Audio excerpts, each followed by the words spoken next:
Hey everybody, school's in session. You're here at the Yellowhammer Football Podcast, where we talk all things Alabama high school football. I am the Colonel. He is Catfish. What's going on, man? What up, brother? Oh, just another wonderful day. Yeah. I guess we can go ahead and start it off. Let's look at a little week 8. Starting off, we had Hackleburg going to Phillips and coming up with a win, 50-34. A big win for Hackleburg. It shocked me. I know it probably did you, and I Yeah, believe we both. I mean, we both had Phillips last week winning this one, and from what we saw through the course of the season, you would have thought Phillips all day. Hackleburg had started off rough, and I mean, these past few weeks they've built a resume that's probably going to get them into the playoffs. And doing this to Phillips, their rival at their home field, it's a good win for them. yeah, for sure. I mean, like I said, it surprised me, man. As good as Phillips had been all year long, Yeah, I mean, they scored 34, and that's, you can't deny that. But, yeah. but man, Hackleburg getting 50 on them at home, just I kind of wonder what Coach Hudson did. I yeah, mean, Lord, I didn't see that coming. I would have never thought that. no, like I said, good for them though.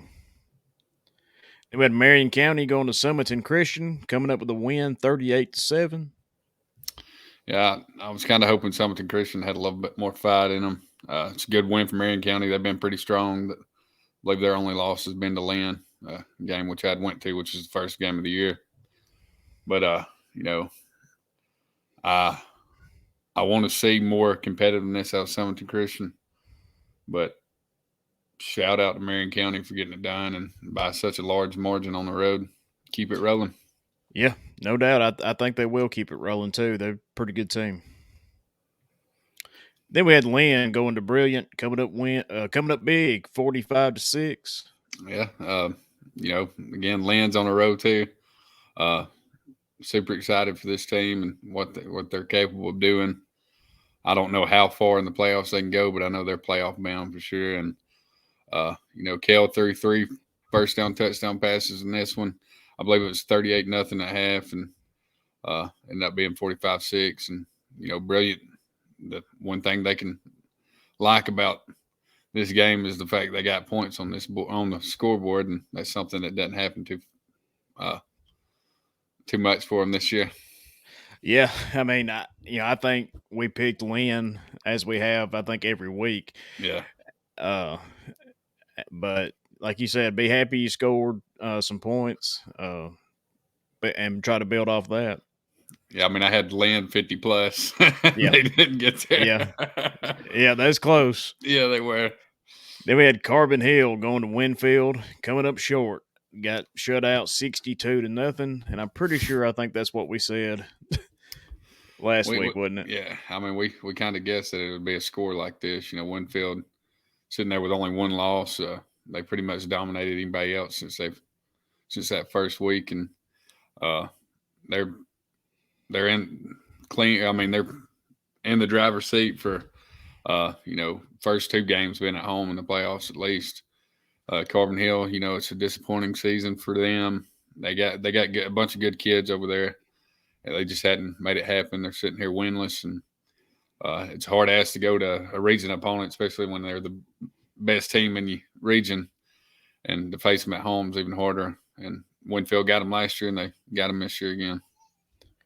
Yeah, just shows the dominance that Winfield is this year. Yeah, I mean, the last 3 games they've held their opponent scoreless. And I think it's Yep. 157-0 in the last 3 games. Outrageous, man. That's crazy. That's dominating. Then we had Hamilton going to Dora, coming up short. They got beat 40-8. Yeah, it was surprising to see what Hamilton did. I mean, we knew Hamilton had that ball game against Curry last week, but we didn't know it was going to be. We didn't know they were going to double them up. Right. But it has been a hard season for Hamilton, and we kind of predicted this score. Sean Pryor's playing lights out for Dora right now. I believe he had 2 touchdowns, and the running back, he had, I want to say, over 100 yards, 150 yards with 3 touchdowns as well, Goodman. And, I mean, they played lights out, and this one was over early. shout out to Coach Williams. Yeah, man. I think Dora is going to be uh, a pretty good team too. Whether Mm, they are a good team. yeah, So I was I got to. All right, let's go to the next slide. Sorry about the interruption. We had Vina going to Cherokee, coming up short. Got beat 34-8. yeah. Didn't we? I believe we both picked Cherokee on this one, or we went with Vina just because we were covering them. But We went with Vina just you know they're in our coverage area for the yeah, most part, but we said we said it was going to be a rough game. You know, yeah. I mean, this was the battle for the bottom right here, and yeah, uh, Cherokee got it done. I mean, if there's anything they could look forward to next year with, it's not being the worst team and beating the worst team by the margin they did. yeah. I think I talked about it. It's sort of like being the nicest guy in prison. yeah, You know, you got the win, and that's yeah. good. But at the end of the day, you're still in prison. Vanna So was Vanna was here. yeah, so congratulations, Cherokee. Like you said, maybe that's something you can build off of. Oh yeah. Then we had Red Bay going to Falkville, coming up short, 28-6. This one surprised me a little bit. Yeah, dude, it's shocking. I mean, Red Bay's pretty much either been in the ball game or handled everybody they faced, and to be beat like this. I mean, granted, it was a away game, but I Yeah, mean, it's sad to see. I had better hopes. I know you did, and at least hopefully the fans went and enjoyed the Dutch oven while they were there. yeah. I know you talked about that, but Oh man, yeah. this just surprised me. I couldn't believe it. Mm. So Hey, I like Faultville though. I mean, I can't be mad at that. I mean, right. that's a good area. Then we had Shoals Christian going to Meek, and just like everybody else, coming up short, 63-0. Yeah. I think we said last week it could be by whatever Meek wanted it to be, Yeah. Oh and yeah. and it was. Yeah. So And Cameron Deaver and Ori Frith, I believe they had over 250 yards of offense together, rushing yards. It was homecoming for Meek, and they dominated in every form of the game and every form of the word. And you kind of, for anybody knowing what Meek's done this season, I would put him up against anybody right now in the playoffs. And I could see him going to the state right now. I mean, I haven't seen anything to tell me otherwise.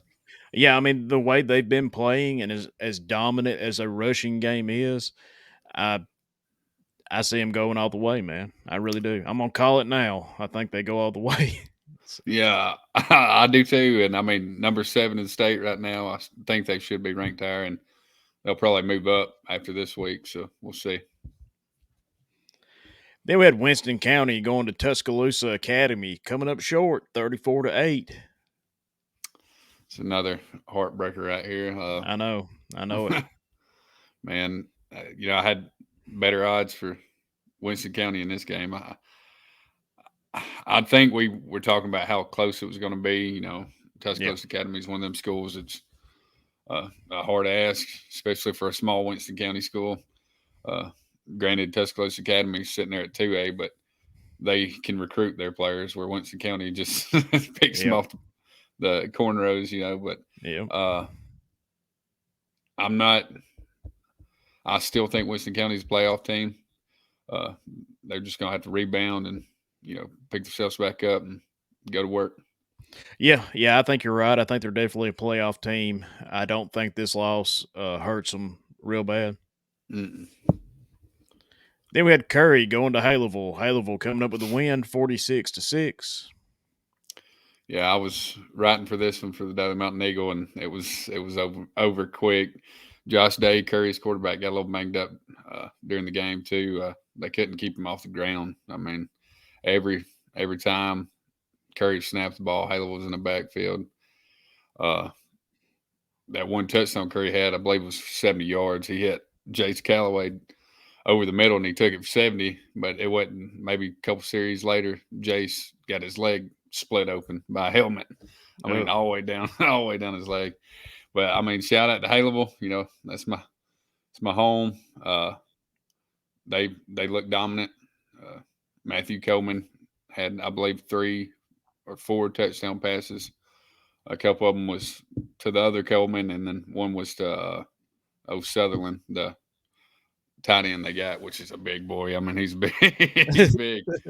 But I mean, they took it to Curry. It was senior night for them, and they got it done. And congratulations. Yeah, I don't think we had any other outcome, that we envisioned. I think we thought Haleville was going to win, and like I said, good win. They need it. Hmm. So then we had Cordova going to North Side, close game. Cordova coming up short, 19-20. You know, other than Haleville, Northside's been the big bad wolf Yep, in yep, this region, and I mean, they've been beating up on other teams, and Cordova having all them close calls because they lost to Corner by 1 in overtime. They lost to Haleville by 4, and then they lost to Northside by 1. And 2 of them games were on the road, and it's hard. It's a hard year for a team that, I mean, they're good. They've got good players. They're young, but they've got really good players, and to be competitive in every ball game, but come out short yep. and come up this short is hard. It's a hard season, and I hate it for them. But if you're looking for positives, you went and competed with one of the better teams in 4A and at their house. That's positive. It's positive side of Yeah, thinking. I agree. You talk about Cordova's young players and stuff. I think this gives a little bit of a bright side towards their future. Yeah, And maybe next year they won't lose by one. yeah. Well, they'll have But them you're at right. home Yeah, next year. Yeah, that's true. yeah. So I think you got to look for the positives when you can. Hmm. Then we had Jasper going to Carver Birmingham and coming back with a win, 57-20. Yeah, dude. Uh, 3 weeks, probably 3 or 4 weeks ago, we were sitting here and Jasper was winless. Yep. The quarterback had been uh, out on suspension, and we didn't know what to think of Jasper. We just seen the scores, and the scores were showing us that they wasn't competing at all. It didn't matter if it was on the offensive side of football or defensive side of football. But here they are. They've won 4 straight. They got it done at GW Carver Birmingham this week and got it done big. And also, as well, they're playoff bound now. And I mean, Yeah. 4 weeks ago, we wouldn't have thought that. And now here No, we are no. sitting there.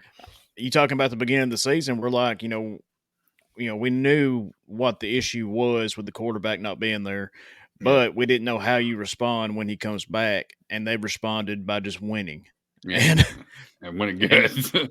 and that shows the toughness of the team, Yeah. and what a key to the success that quarterback is. Yes. No doubt. And then we had the game of the week, which is probably the most lackluster game of the week we've ever had. Uh, but Phil Campbell going to Mars Hill and getting it put on 56-0. Again, Mars Hill, one of the strongest teams out there, beat Russellville a couple weeks ago. I don't know. I'm a little upset, but I how did you think they would? How many points do you think they would score before I this? I thought Phil Campbell had a shot at least getting 14.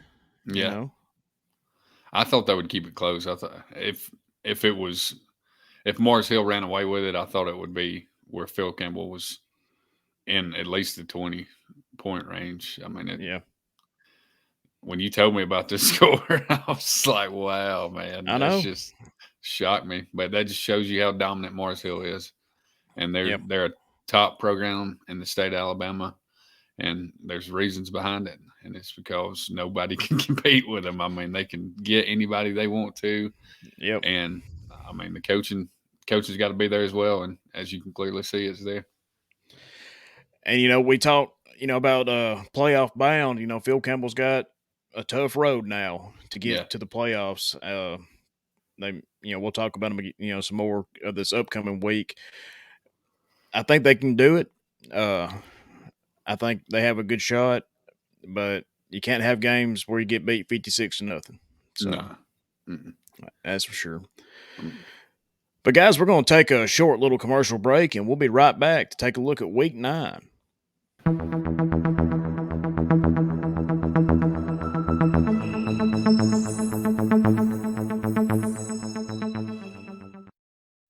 It's a nice, cool day if y'all stay classy. Back to y'all guys at the Yellowhammer podcast station.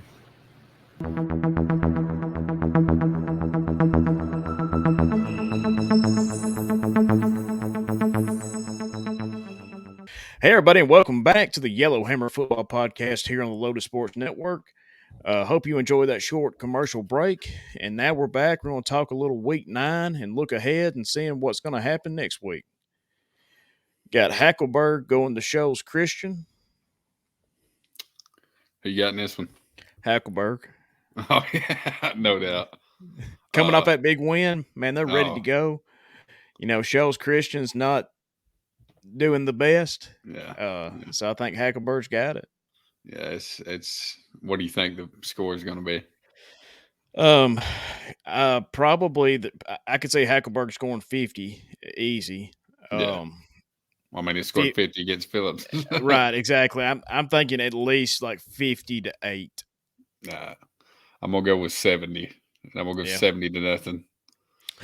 Yeah, I was trying to be nice, but yeah, I agree with you. I think it's probably whatever Hackleberg wants. Oh yeah, no doubt. Then you got Waterloo going to Phillips. Phillips coming off that loss that we just talked about to Hackleberg.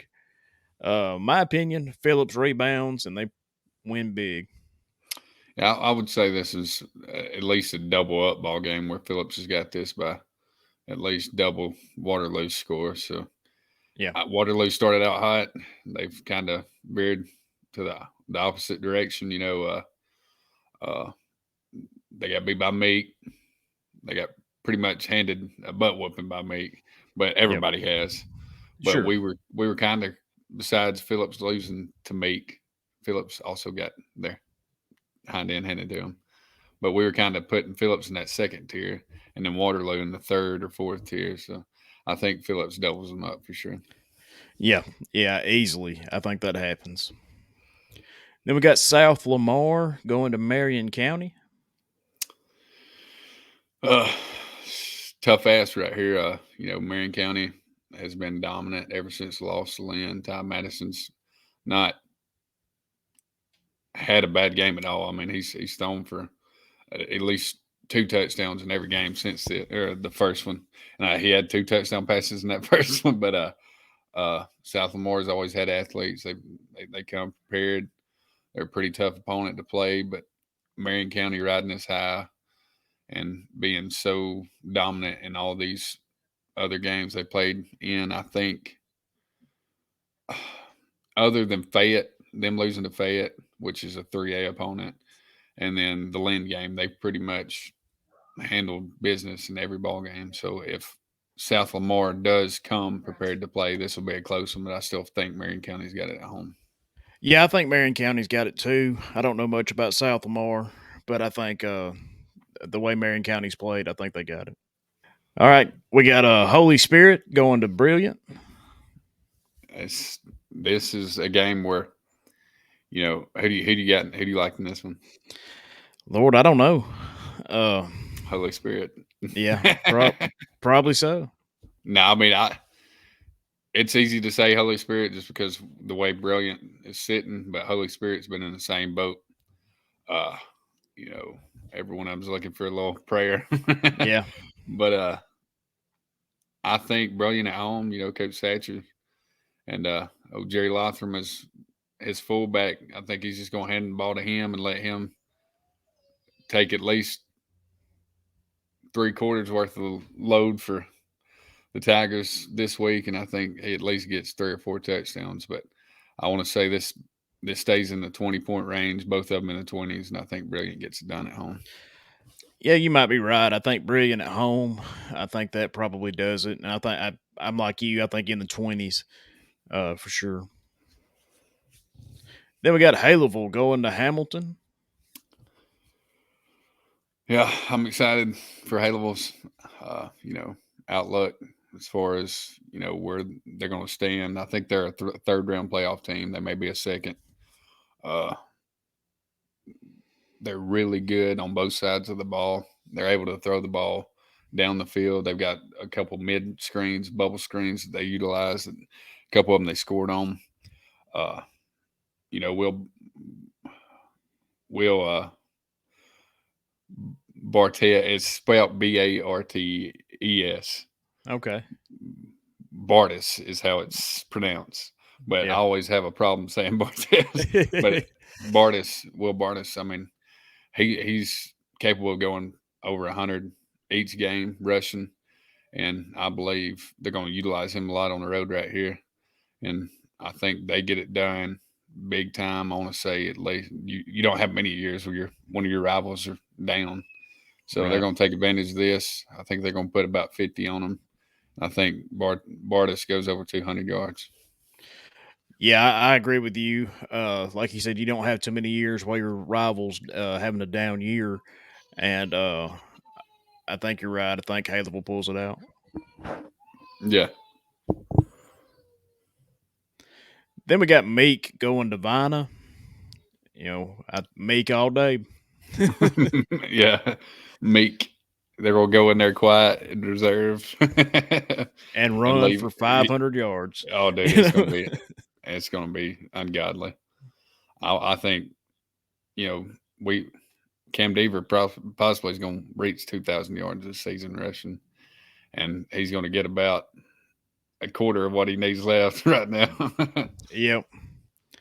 Yeah. Nothing against Vina, but that's just the way the ball goes, man. Yeah, it is. Then we got Tanner going to Red Bay. Red Bay coming off that surprise loss. I don't really know how good Tanner is, but Red Bay's at home. They beat a couple of our teams this year. They've also lost to a few of them, but Red Bay, it would have been all day last week if we were picking this game. But Yeah. And you kind of hope that was just something that happened on the road. You kind of hope it wasn't injury related. So if I'm guessing, just based on the fact that they got it at home, I'm gonna go Red Bay in a close one. Yeah, I think at home is what they needed, and get a little bit of a rebound. So I think Red Bay wins. Could be close, but I think they'll win. Then we got Thart Town going to Sheffield. Red Bay beat Sheffield. Sheffield, yeah. This year. I don't think Tharptown has the same outcome. Their only win. Well, actually, they've had 2 wins because they beat good old Shows Christian. I believe they beat Barry Fayette or something, or somebody, or maybe Vina. But I like them competing in this game. I don't know if I got them winning this ball game because Sheffield's always pretty tough ass for small schools around our area. But I like Thorpetown to compete. I want to say they get about at least a couple scores, but I still say Sheffield winning this one for sure. Yeah, I agree with you. I think Tharptown does score, and it might be competitive early, but I think Sheffield pulls away with it. Yeah. Then we got Colbert Heights going to Phil Campbell. Phil Campbell off that blowout loss to Mars Hill.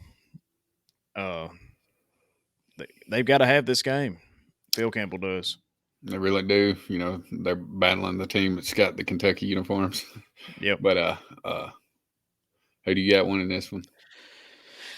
I'm going to go Phil Campbell, just a rebound off that big loss. I think they'll be motivated. They know they have to have this one. Sitting at 1-3 in the region, they've got to have them all.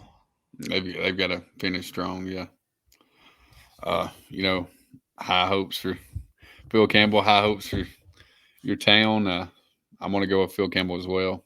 I think Coach Barnwell gets it done at home right here, and I believe this kick starts them getting in the playoffs. Yeah, I think so too, and I think the stadium will be full. This town's ready to go to the playoffs. Yeah. So I I think they win at home. Mm-hmm. Then we got Russellville going to Ardmore. I really don't know much about Ardmore this year. Do you? No, I don't Yeah. either. That's way out of our coverage area. Yeah. Russell's had a pretty good year. I just don't know on the road. It could be a hard ask. Yeah. And, you're going against a region opponent, so uh, we like what we have with Russell, but I don't.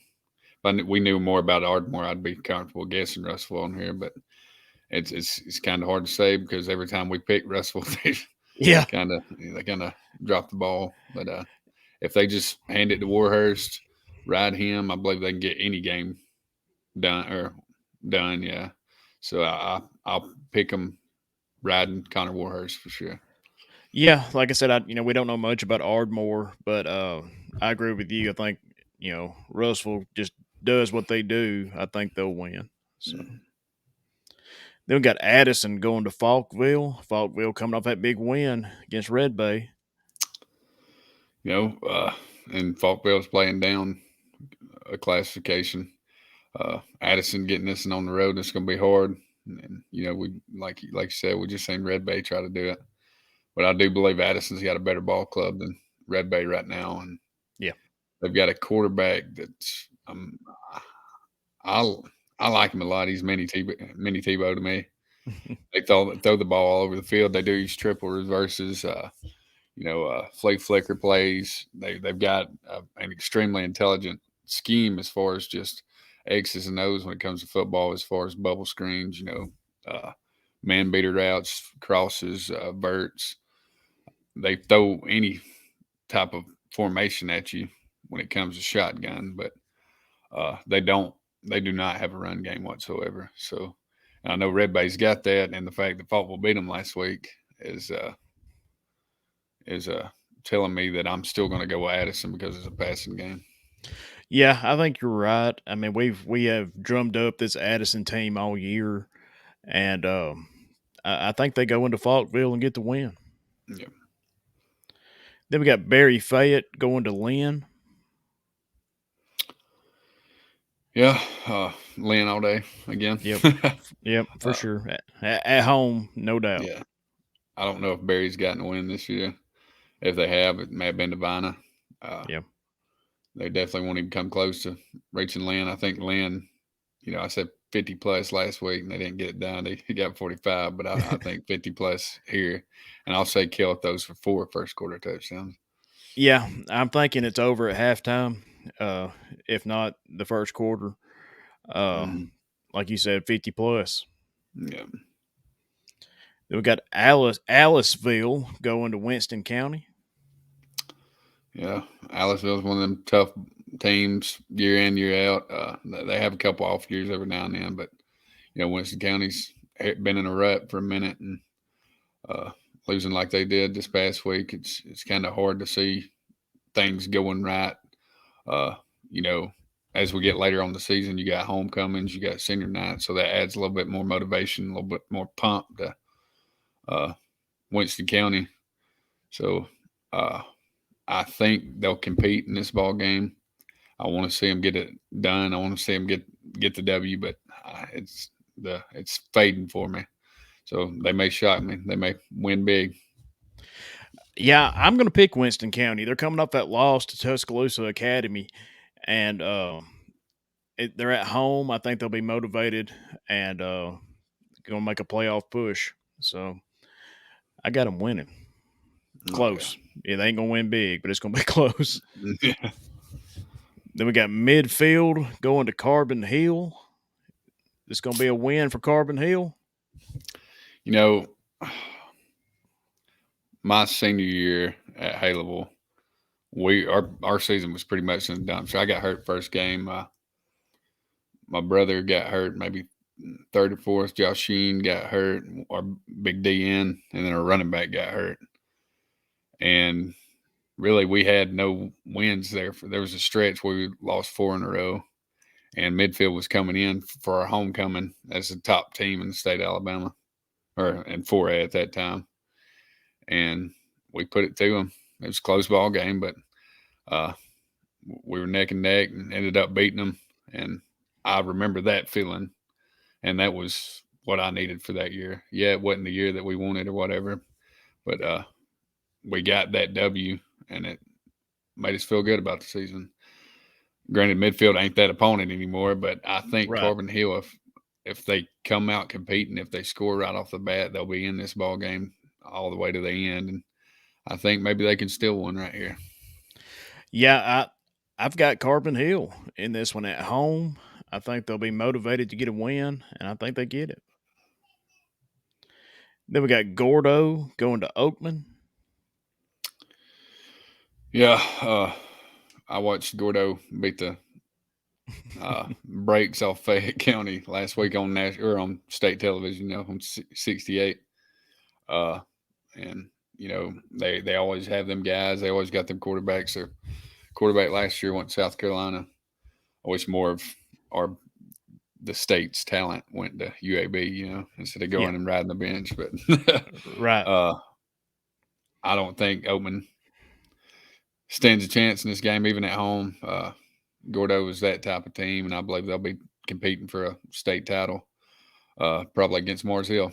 If not against Mars Hill in the state championship, maybe in the fourth round. But it doesn't look good for Oatman right here, and I think Gordo gets it done at least by 4 touchdowns. Yeah, I agree with you. Too much talent. Not much you can do about it. I think Gordo wins, like you said, but 3 or 4 touchdowns at least. Mm-hmm. Then we got Cordova going to Oak Grove. Yeah, Oak Grove was handing out whoopings there for a while, and then Haleville beat them 60-29, and Corner got it done last week against them. I believe it was 2012 at home. It was I believe Corner may have had their homecoming last week. But Oak Grove is still a pretty good team, and Cordova's got to come to play. It's a long drive, as we talked about in a lot of the other episodes.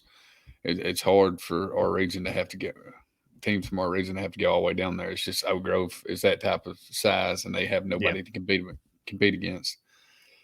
And Cordova's coming off of another tough loss, going to one of the better teams in their region, losing by 1. I just don't know how they pick up the pieces after losing again like that, but they seem to do it week in, week out. So we'll see if they can put up a fight against Oak Grove and maybe get it done. I think if Cordova wins, they win, and it's close. Last week they lost 19-20. Yeah. This week could be 21-20 being a win.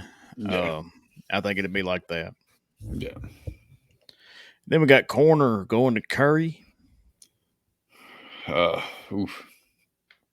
Corner's got a pretty good squad. They've got a good running back, number 11. He's real talented. And, I've covered him one game. It was a Cordova game, and I believe he had over 200 yards, all-purpose yards in that game, and a couple touchdowns rushing, 1 touchdown throwing. And he's difficult to defend. And Curry, they don't have the numbers. They really don't. And I mean, if you're looking at them on the sideline, they look maybe like a 1A, 2A team. Yeah. And Coach Emerson, as good as a coach he is, and a good of school as Curry is, they've got their hands full right now rebuilding this program. It's a process. They got 2 wins this year, and just looking out from an outside perspective, at it from an outsider perspective, you would think that Corner gets this done pretty big.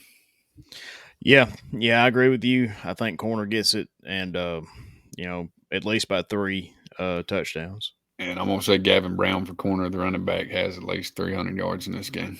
Yeah. Then we got Dora going to the north side. Ooh, I'm sure Fox 6 will be at this one, no doubt. But I talked about it earlier when we're going over the games last week. Dora, Sean Pryor, he's been lights out, the quarterback, and there's no reason to think that he wouldn't be able to compete against Northside. I think he still gets his numbers. I think Goodman, the running back, he still gets his numbers too. I think this is a pretty good battle. Dora beat Cordova. I think they doubled up the score. They had Cordova at home and doubled up the score on them. Granted, this is on the road, but Cordova just barely losing the Northside. You would think Dora at least has a touchdown advantage over Northside right here. Yeah, I think they win for sure. Probably by a touchdown. Then we got Jasper going to John Carroll. Yeah, it still shocks, man. I love Jasper. I love the city I live in. It's a great place. It's only getting better. They're bringing in more stuff here, and they deserve the people deserve good football. And when you finally get it, it comes in shocking surprises as going from an 0-3 football team to a 3-3 football team and playoff bound. Yeah, John Carroll is a bottom feeder in that region. This year, they're all right most years, but I believe Jasper's got this in by at least 2 touchdowns, if not 3. I think Spencer throws for at least 3 touchdowns. They don't have any problem winning this one. And then next week you got Pleasant Grove, who was last year's state champion, and that's the one I'm looking at. Yeah, I agree with you. I think Jasper's got it. The quarterback coming back again. We've preached on this last couple of weeks. He's the key, and I think he shows out, and they win big. So, but guys, we're going to take another short little commercial break, and we'll be right back with the game of the week. Hey guys, it's the Colonel here from the Loaded Sports Network. Wanting to tell you about our merchandise store. Guys, it's open now. You can freely go buy some t-shirts and support this network and help it grow. Here's a short little video showing you how to get to it. First thing you want to do is go to loadedsportsnetwork.com, go to the home page. You can click on the network store, and it will take you to the store. And you can see here, we got Loaded Sports Network, t-shirts, tank tops, long sleeves, and hoodies. Scrolling down, got the Yellowhammer Football Podcast, same thing. T-shirts, tank tops, long sleeves, and hoodies. Spring Loaded Footballs also represented. The flagship show of the network, Coach's Corner. For all them Coach's Corner fans out there, I know there's a lot of you guys. Represent Coach's Corner. And also Bruiser Brian. Again, t-shirts, tank tops, long sleeves, and hoodies. Guys, it might not mean much to y'all, but it means a lot to us. So we would highly encourage you to help support this network, and buying a t-shirt will help us do a lot more things. The more we make off this network, the more we're able to do with it, and we want to see it grow as much as possible. And it just means a lot to us, guys. So again, thank you very much. Please consider buying a t-shirt.